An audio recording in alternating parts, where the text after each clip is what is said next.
Hi, I'm James Irvine, a director at Egyii Private Limited.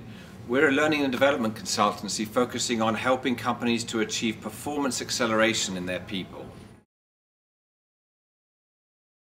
Yes. Well, actually, beliefs have a very strong effect on our behaviours.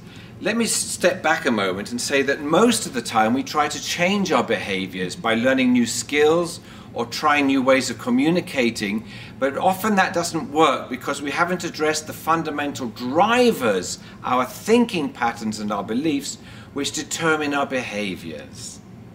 So I'll give you an example. If I believe that, for example, my staff are not as committed as they should be, that will determine how I interact with them and how I communicate with them. I will send out signals, unconsciously most of the time, that tend to show them that I don't have faith in them.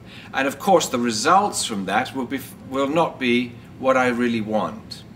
So in order to change my results, I need to take a look at my beliefs and think about whether they're valid, whether there's any evidence for them, and whether I need to change them and adopt new beliefs which help me to get different results.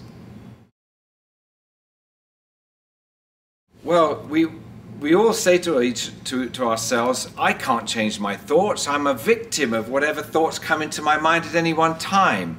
But that's not actually true. We have a choice about our thoughts. But we can only choose what thoughts to have and what beliefs to have if we become aware of what they are. So we have to switch from autopilot, which is what we go through most of the day, unaware of our thoughts and our behavior, into manual pilot, where we actually say, stop, I'm going to become aware of what I'm thinking and analyze this thinking and see if it really works for me. And the way I do that is I say, well, I believe or I'm thinking that my staff are not committed to their work as much as they should be. Where's the evidence for that? Why am I thinking that? What brings me to that conclusion?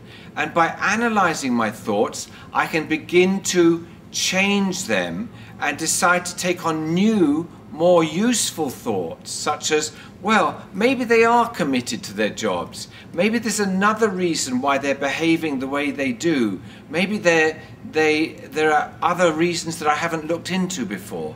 And by thinking that way, I will feel differently about them and I will interact with them and work with them in a different way. So my message is, don't try to change your behavior without first of all stopping and asking yourself, how am I thinking about this situation or about these people? And once you start asking yourself, how am I thinking, then you give yourself the choice to think differently and to change the way you behave with people and to change the results you get.